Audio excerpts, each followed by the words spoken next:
All right, have and have not fans. Now, what I did like, well, actually, I've seen some comments on my episode review that I can kind of see where people are coming from with this, but there were some people who felt like there was a bit too much time of the episode focused on the Charles, Landon, and Oliver plot, and they felt the episode wasn't good. And my mom came up, well, my parents came up, and my nephew briefly today, and my mom and I were talking about the episode, and I was asking her because I remember when I went home last week to get the whole car situation straightened out, we were kind of going back and forth about how we both felt about the premiere episode, and we talked about it again today about the fact that my expectation for the premiere was not that high because, yeah, the hype of the show returning after 6 months was there, but given the fact that I wasn't really waiting on the show because remember I started reviewing various other shows to kind of keep the channel going as well as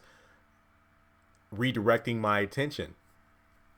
So after seeing like the Oval and Sisters and how lukewarm fan reception has been, I just thought to myself, watching shows like Greenleaf and Ambition, which were very well written, I just thought the quality was a lot better than the haves and the have-nots. So when the haves and the have-nots came back, I said how strict I would be with my reviews and whatnot, but really, what more do you expect? That's what I asked my mom. It's like, okay, well, the show came back, but what really did you think would happen within the first episode? To me, I applauded the episode for picking up where we left off, to the shooting and everything.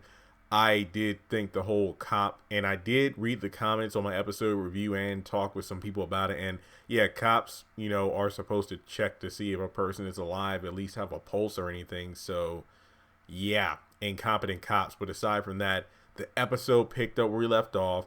We got the David and Jeffrey situation.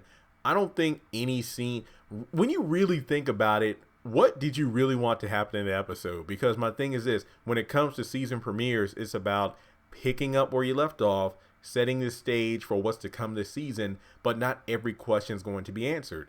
And for me personally, I think one of the biggest questions was not necessarily about Charles and Candace getting back together, but the question being, what is Charles going to be included in the series for if him and Candace don't have any kind of interaction in the future? Because with Charles cutting Candace loose, the story isn't about Charles anymore. The story is about Candace dealing with the fact that her con artist ways are now public, and correct me if I'm wrong, but wasn't the name of like the prostitute or whoever, is it Stormy Daniels, the one who came forward to make claims against Trump? Pretty much Candace is kind of like the Monica Lewinsky or Stormy Daniels of the haves and the have-nots. So the real journey is now Candace's choices about what to do now. Am I going to change my life around? Am I going to go back to my old ways?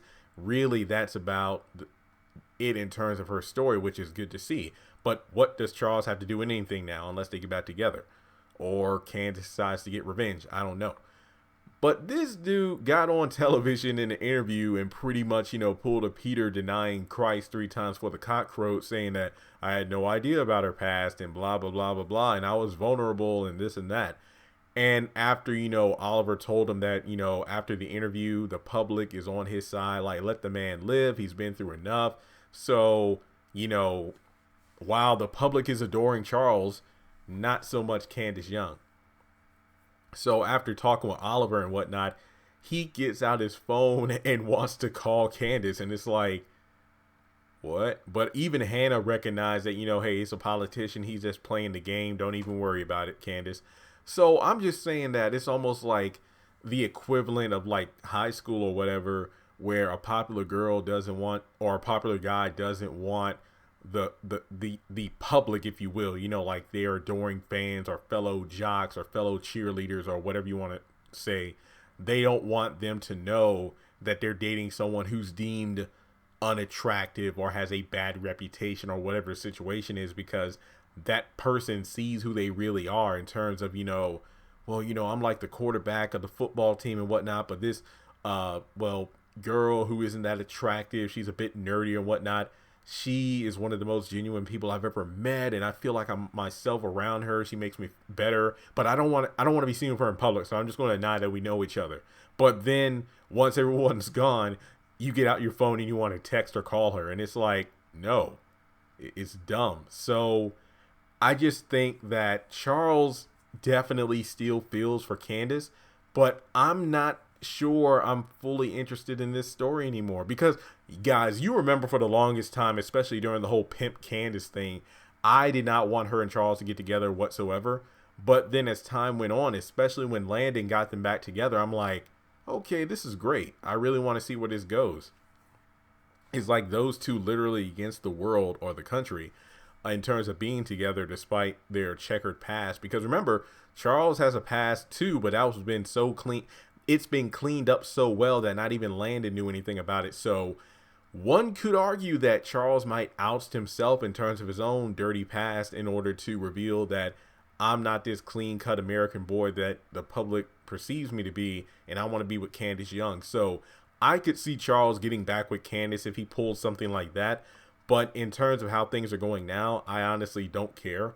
I just feel like this storyline might be a bit too, I don't know. It just goes back. My mom said something before she left. It's about Candace. You know, it's good to see she's trying to, you know, turn her life around, get to know God, be a better person and everything.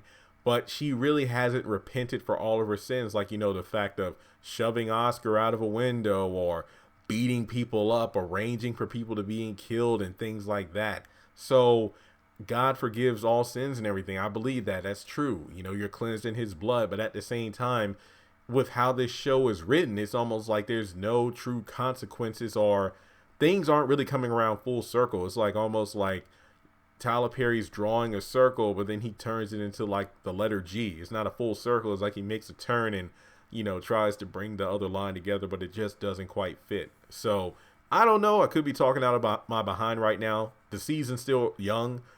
Candace Young, get it? But maybe things will kind of ramp up as the season progresses.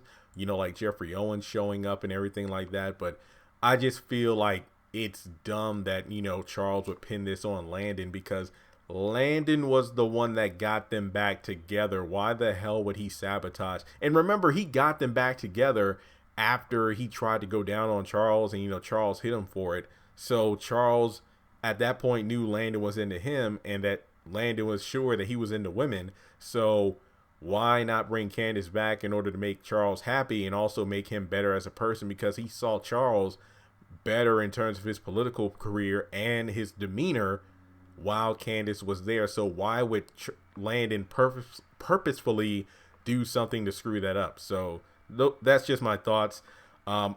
I really wanted to bring this up in a video because I saw more people. Well, I don't want to say more, but I saw about just as many people talk about Charles and Candace getting back together, almost around the same number of people asking if the Criers are dead or alive. So let me know your thoughts in the comment section below. Make sure you subscribe to the channel. Links to my social media are in the description below, and I'll talk to you all in the next video.